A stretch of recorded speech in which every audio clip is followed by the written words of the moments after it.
नमस्कार, आप देख रहे हैं टाइम इंडिया टीवी नेटवर्क और मैं जुबैर मलिक। हमारे साथ एक खास मेहमान मौजूद है, बीरपाल सिंह, जो कृषि अर्थशास्त्री हैं और सेवानिवृत्त हो चुके हैं भारतीय कृषि अनुसंधान संस्थान नई दिल्ली से। आइए उनसे एक खास मुलाकात करते हैं, बातचीत करते हैं। जी सर, आपका हमारे स्टूडियो में बहुत बहुत स्वागत है। धन्यवाद आपका। सर, आपने कई कार्य किए हैं कृषि अनुसंधान में रहते हुए अपनी सेवा के दौरान, तो सर उसके बारे में आप थोड़ा बताइए, आपने क्या क्या कार्य किए हैं? देखिए, मैं 1983 में सर्विस में आया था जी। और मैं बेसिकली गांव का रहने वाला हूं। किसान की हालत बहुत अच्छी तरह जानता हूं, किसान के घर में पैदा हुआ हूं और मैंने MSc तक पढ़ते पढ़ते गांव में खेती बाड़ी भी की है, पूरा जानता हूं, मतलब मुझे पूरी नॉलेज है। उसके बाद जैसे मैं सर्विस में आया तो हमें एक काम दिया गया कि भाई अब canal water distribution and management कि नहरों का पानी किसान के खेत में कैसे बढ़ता है, वाराबंदी क्या होता है, किस आधार से हम किसान के पानी को बांटते हैं, क्या उसका महत्व है, क्या उसमें कमियां हैं, क्या हम उसमें और अच्छाइयां कर सकते हैं। अल्टीमेटली हमारा एम होता है कि हम किसान की पैदावार कैसे बढ़ाएं और इसका मेन मकसद है कि यदि सिंचाई की सुविधा उपलब्ध है तो किसान उसी हालत में अधिक पैदावार ले सकता है। इसी मद्देनजर में हमने एक ईस्टर्न यमुना कैनाल है यहीं यूपी में, जो सहारनपुर के ऊपर एक जगह ताजे वाला, वहाँ से यमुना रिवर में से निकली है और उसकी लंबाई लगभग 200 किलोमीटर है और वो सहारनपुर से चलकर सहारनपुर, शामली, कांधला, बागपत, बड़ौत होती हुई दिल्ली में आकर ख़त्म हुई है और 200 किलोमीटर लंबाई है। 22,21,240 हेक्टेयर उसका CCA है। CCA का मतलब है कल्चरेबल कमांड एरिया और उसके बाद CCA का 40% होता है PPA, उसको बोलते हैं प्रपोज्ड एरिया, मतलब जिसको हम कैनाल कमांड एरिया, जिस एरिया पे किसानों को सिंचाई की सुविधा उपलब्ध कराता है, उसको बोलते हैं PPA। इसके बाद हमने देखा कि भाई हम इस कैनाल की अध्ययन करेंगे, स्टडी करेंगे कि इसमें कैनाल वाटर का जो किसान कंप्लेंट करते रहते हैं कि हमें समय पर पानी नहीं मिलता, हम इसमें क्या क्या कमियां हैं कि किसान को पानी नहीं मिलता। तो हमने लार्ज स्केल पे इसमें अध्ययन किया है। तो सर, मतलब किसान को पानी को लेकर के आपने काफ़ी काम किए हैं, उनको पानी मिल जाए, नहरों में रिसर्च का काफ़ी आपने काम किया है। तो हम आपसे ये जानना चाहेंगे, जैसे कि किसान धरती पुत्र है जो सभी के लिए अन्न उगाता है और सारे लोग अन्न खाने के लिए किसानों पे ही आश्रित रहते हैं। अभी हाल ही में 5 जून को जो हमारी सरकार है वो 3 अध्यादेश लेकर आई है, तो उन अध्यादेश को लेकर के किसान उसी दिन से, उसके अगले दिन से ही लामबंद हो गए थे, कहीं धरने दे रहे थे, कहीं अपनी आवाज़ उठा रहे हैं। तो सर उसको लेकर के आपका क्या कहना है? देखिए, मैं आपको बताना चाहूँगा, सरकार ने अध्यादेश जो लाई है वो किसानों के वेलफेयर के लिए ही लाई है और उससे किसानों का बहुत फायदा होने वाला है। लेकिन कुछ जो हमारी जो अपोजिशन पार्टी वाले हैं, किसान, देखो इतना किसान बेचारा इतना गहराई में बातों को नहीं जानता जितनी कि इस अध्यादेश में है। मतलब सरकार ने किसानों के लिए एक किस्म से दरवाजे खोले हैं कि जहां किसान एक कोठड़े में बनते वहां किसान मैदान में खड़े हो जाएं कि अपनी पैदावार को लेकर के वो देखो कहीं भी बेच सकता है भारत में। पहले एक फर्स्ट नियम के अनुसार मैं बताता हूं आपको, जिसके उसको बोलते हैं APMC। APMC का मतलब है एग्रीकल्चर प्रोड्यूस मार्केटिंग कमेटी। बिल्कुल। पहले किसान का जो पैदावार होता था उसको हिंदी में बोलते हैं कृषि उत्पाद विपणन समिति। मतलब पहले किसान का जो भी पैदावार होती थी वो लेकर के उस मंडी में जाता था और मंडी में आप जानते ही हैं वहाँ दलाल भी होते हैं और वहाँ कृषि उत्पादन समिति मंडी के अधिकारी भी हैं, सब लोग ही हैं। तो किसान एक बार यदि अपना प्रोड्यूस वहाँ बेचने के लिए ले गया तो उसको बेचना ही पड़ता था, जैसे दाम मिलते थे ऐसे ही उसको बेचारे को मतलब मजबूरी है, जब वो माल लेगा तो बेचना पड़ेगा, घर वापसी तो लेकर वो आ नहीं सकता, इसलिए उसको प्रॉपर दाम नहीं मिलते थे। सरकार ने सोचा कि हम किसानों को उचित दाम दिलवाएंगे जिससे कि उनकी आमदनी बढ़े। सर, मैं आपको इस अध्यादेशों के आपको कुछ अंश बताता हूँ, फिर आप उस पर अपनी राय बताना। पहला अध्यादेश जो है वो है farmer produce trade and commerce promotion and facilitation. बिल्कुल पहला। हाँ, तो जिसमें सरकार ने एक देश एक कृषि मार्केट की बात की है। हाँ। इसको लेकर के आपका क्या कहना है? क्योंकि कुछ लोग क्या है कह रहे हैं कि आवाज़ उठा रहे हैं कि एक देश एक मार्केट, अगर हम अपना सामान बाहर ले जाके बेचेंगे मंडी से तो उसमें क्या होगा हमारा, क्योंकि किसान ये भी कह रहे हैं कि न्यूनतम समर्थन मूल्य की बात नहीं की गई है इसमें। और जब न्यूनतम समर्थन मूल्य किसान जो कि पहले से ही बहुत टाइम से आवाज़ उठाते आ रहे हैं न्यूनतम समर्थन मूल्य को लेके, तो अगर न्यूनतम समर्थन मूल्य की सरकार ने बात नहीं की है तो ये तो फिर एक तरीके से घोर अन्याय हुआ किसानों के साथ। देखो मैं आपको बताऊंगा, फिर भी वही बात आ गई, मैं वहीं पे लेके जाऊंगा इस बात को।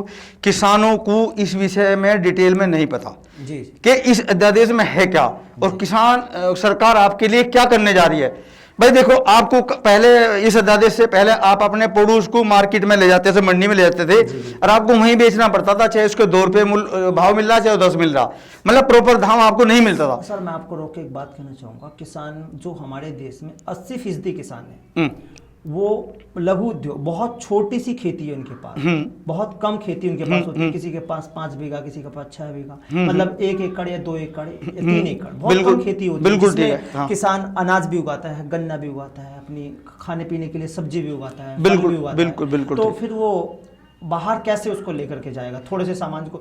अब हम मान के चलो किसी के पास एक आधा एकड़ में से भी कम जगह में थोड़ी सी में उसने सब्जी उगाया, 10-15 कुंटल गेहूं उसका उगा है, अब उसको वो बाहर लेके जाएगा तो वो कैसे लेके जाएगा? देखो मैं आपको, आपने ये इतना अच्छा सवाल पूछा है कि ये मतलब इससे अच्छा सवाल मेरे हिसाब से किसान के लिए हो नहीं सकता, जहां तक मैं समझता हूँ। इसका मतलब ये हुआ, देखो अभी 1-1.5 महीना पहले, 2 महीने पहले देश के प्रधानमंत्री ने एक नारा दिया है, आत्मनिर्भर भारत के लिए आत्मनिर्भर किसान भी जरूरी है जी। और उसके लिए हमने भी बोला है, प्रधानमंत्री जी तो कह ही रहे हैं, उन्होंने प्रधानमंत्री जी ने कहा है लोकल उत्पाद के आधार पर ही SMSE लगाई जाएंगी। SMSE का मतलब है micro small and medium enterprises, जिसके लिए इतना मतलब सरकार प्रोत्साहित कर रही है। उसका रीजन ये है कि एग्रीकल्चर में हमारे देश के आज भी लगभग 55-60% लोग खेती करते हैं जी। बिल्कुल। उसके सब इतने % तो आगे खेती में, उसके बाद MSME आता है जो सबसे बड़ा सेक्टर है जो पब्लिक को रोजगार देता है। हमारे देश की कृषि GDP जो है जी। वो लगभग 30 लाख करोड़ है और देश की GDP में कृषि का 15 से 16% योगदान है जी। कृषि प्रधान देश है हमारा। बिल्कुल बिल्कुल, ये बिल्कुल सही कह रहे हैं आप। तो इसलिए किसान को प्रोत्साहन करने के लिए ही ये अध्यादेश लाए गए हैं, जिससे कि देखो मैं बताता हूं, और अभी यदि हमारे देश में जैसे कि आपने भी बताया, उनको बोलते हैं मार्जिनल और स्मॉल फार्मर्स, वे एग्जैक्ट हमारे देश में 86.21% हैं आज की डेट में, और उनके पास इतना फार्म प्रोड्यूस नहीं होता कि वे उस अपने माल को 20-30 किलोमीटर 50 किलोमीटर लेकर जाएं, क्योंकि यदि लेकर भी जाएंगे तो उनकी सारी जितना भी वो फार्म प्रोड्यूस बिकेगा उतने का उसका ट्रांसपोर्टेशन लग जाएगा, इसलिए उसको बेचारे किसान को कुछ नहीं बचेगा। इस बात को मद्देनजर करते हुए कि हमारे देश में इतने छोटे किसान हो गए हैं और उनको फायदा हम कैसे पहुंचाएं, तभी तो मैंने लिखा है, मेरे पास अभी मैंने एक डेवलप किया है, मेरे पास है उसमें देश के विकास का मार्ग, कि भाई उसमें हम मैक्सिमम 10 या 12 किलोमीटर के एरिया में ही लोकल उत्पाद के आधार पर ही छोटी छोटी स्मॉल स्केल इंडस्ट्री लगाएं, जिससे कि किसान के पास यदि किसी, जैसे आपने कहा कि भाई किसी के पास 10 किलो टमाटर है या 20 किलो टमाटर है या 20 किलो लौकी है या 1-2 कुंटल अनाज है, यदि वो 20-30 किलोमीटर लेके जाएगा तो उसको भाड़ा बहुत लग जाएगा। लेकिन यदि लोकल में है तो किसान 20 किलो टमाटर 25 किलो ट्रम अपनी साइकिल पर रखे 8 किलोमीटर जाकर दे आए, बेच आए और नगद पैसे ले आए, अगले दिन अपने खेत में जो भी उसको काम करना या उसमें पैसे लगाए। तो इसलिए इस सरकार इस बात पर भी बहुत ध्यान दे रही है। सवाल यहाँ ये है कि जैसे जो दूसरा अध्यादेश है उसमें ये कहा गया है कि जो एसेंशियल कमोडिटी एक्ट 1955 में जो बदलाव किया गया था, जिसे लागू किया गया था, उसमें क्या था, कोई भी दुकानदार, बड़ा दुकानदार जो भंडारण करता था, जैसे कि हमारा आलू हो गया, प्याज हो गया, लहसुन हो गया, तो इनका पहले भंडारण नहीं कर सकता था, मतलब स्टॉक नहीं रख सकता था। लेकिन अब उसकी भी छूट दे दी गई है सरकार की ओर से, उसकी भी छूट दी जा रही है कि आप उसका भंडारण कर सकते हैं। तो वो तो किसान के लिए सर एक तरह से नुकसानदेही होगा, क्योंकि किसान के पास तो इस तरह की कोई सुविधा है नहीं कि वो अपने पास भंडारण कर सके। अब वो अपना जो भी सामान होगा मार्केट में बेच के आएगा। अभी मान के चलो किसी ने 20 रुपए किलो का कोई सामान लेके भंडारण कर लिया और बाद में उसका रेट 40 रुपए किलो हो गया, तो कोल्ड स्टोर वाला या जो भंडारण करने वाला उसको फायदा होगा, लेकिन किसान का उसमें क्या फायदा होगा? नहीं, लेकिन इसका भी फायदा मैं बताऊं किसान को क्या होगा। किसान को फायदा ये होगा कि पहले हम एपीएमसी के थ्रू माल बेचते थे जी, लेकिन अब क्या है, अब सरकार ने कहा है जिन आदमियों के पास लाइसेंस है और जो वो तो काम करते ही थे पहले, लेकिन अब बिना लाइसेंस वाले भी जो इस तरह की मार्केटिंग करना चाहे करे, और हम बाध्य नहीं है कि हम एपीएमसी के थ्रू किसान को माल बेचेंगे, हम बाहर भी बेच सकते हैं। एपीएमसी में भी किसान आदमी बैठे हैं, वो खरीदने वाले बैठे हैं, और बाहर कोई भी हमें मिल जाए, कोई भी कहे हमें लग रहा है कि भाई माल हमारे उत्पाद का अच्छे पैसे मिल रहे हैं तो हम उसको वहीं बेच देंगे, और हमारी तरफ तो ठीक है। देखो भाई, जब वो स्टोर तो करेगा ही, लेकिन कम से कम उसका भी सरकार को ध्यान है कि लिमिट से अधिक नहीं कर सकता। इस तरीके से कालाबाजारी बढ़ सकती है। वो इसलिए बढ़ सकती है जब आदमी अभी कोई सामान आपने 20 रुपए किलो या 10 रुपए किलो लेके स्टॉक किया है और आप उसको 4 महीने 6 महीने बाद बेचोगे तो उसको आप 50 रुपए किलो पे बेच रहे हो, तो कालाबाजारी तो बढ़ गई ना। नहीं नहीं, कालाबाजार रोकने के लिए आपने देखा अभी 2 दिन पहले किसान का सरकार ने प्याज का निर्यात रोक दिया। वो क्यों बेचा, वो क्यों मतलब लागू किया। अभी क्या था, अभी मार्केट में प्याज लगभग 20, 25, 30 रुपए के आसपास तक बिक रहा था, लेकिन अभी 2-3 दिन पहले तक 50-60 रुपए किलो भी बिक रहा है। तो उसको प्राइस को कंट्रोल करने के लिए सरकार ने प्याज का निर्यात रोक दिया, जिससे कि एक स्टेबिलिटी रुक जाए उस पर, और किसान को तो फायदा हो ही गया खैर इससे। लेकिन उसका मतलब ये होगा कि लिमिट से अधिक उसके प्राइस ना बढ़े, क्योंकि हमारे तो सारा देश को बैलेंस बनाकर चलना है ना।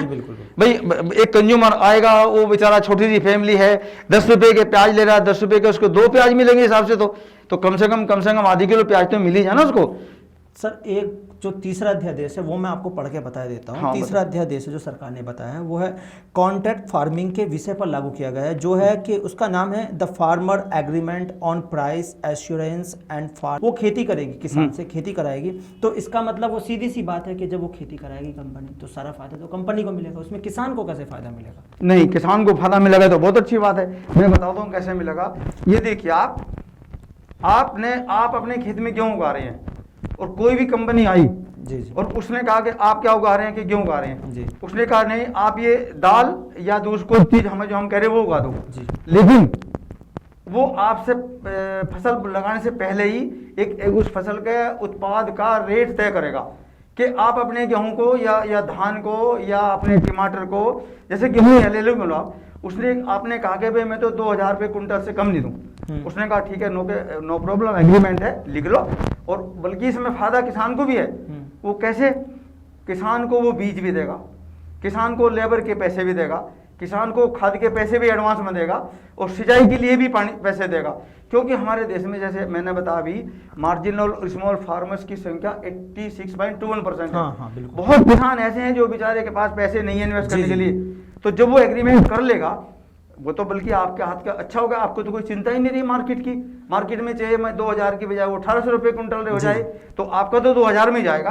तो इसलिए मेरे हिसाब से मैं तो इस बात को कहूँगा सही है कि एग्रीमेंट बहुत अच्छा है। सर, इस तरह तो किसान अपने ही खेत में एक मजदूर बन के काम करेगा। किसानों का ये कहना है कैसे कि हम अपने ही खेत में किसान मजदूर बन जाएंगे। किसान देखो, ये सोच मेरे हिसाब से ठीक नहीं है। किसान भाई को सोचना चाहिए, जिस किसान के पास कोई इन्वेस्टमेंट करने के लिए, खेत में पैदा करने के लिए पैसे नहीं है, और कोई आदमी आपसे पहले ही तय कर रहा है, भाई वो तो आप एग्री हैं उस प्रोड्यूस के रेट पे, भाई गेहूं के रेट पे आप एग्री हैं कि भाई मैं तो 2000 रुपये कुंटल दूंगा जी। आपने कहा, किसान ने कहा, वो कह रहा है ठीक है, नो प्रॉब्लम। तो इसमें कैसे मजदूर हो गया वो? भाई वो तो सब कुछ दे रहा है आपको, पैसे तो उसी आधार से तय कर रहा है वो। तो सर, अगर जैसे आप कह रहे हो कि वो पहले तय हो जाएगा, हाँ, अगर किसी वजह से उसकी फसल खराब हो जाती है तो उसका हर्जाना कौन देगा? मतलब उसको नहीं, वो किसान का, फिर उसे किसान को क्या मिलेगा? मतलब नहीं, वो तो भाई नेचुरल कैलेमिटीज है। वो तो ना आपके हाथ में, ना मेरे हाथ में, ना किसान के हाथ में। अच्छा। वो तो किसी के हाथ में नहीं है। वो तो माने बताया भाई, फसल तैयार है लेकिन कल हार्वेस्ट होगी, आज ओले पड़ गए, तो वो आपकी, ना तो मेरे हाथ में, ना आपके हाथ में, ना बेचारे बिजनेसमैन के हाथ में।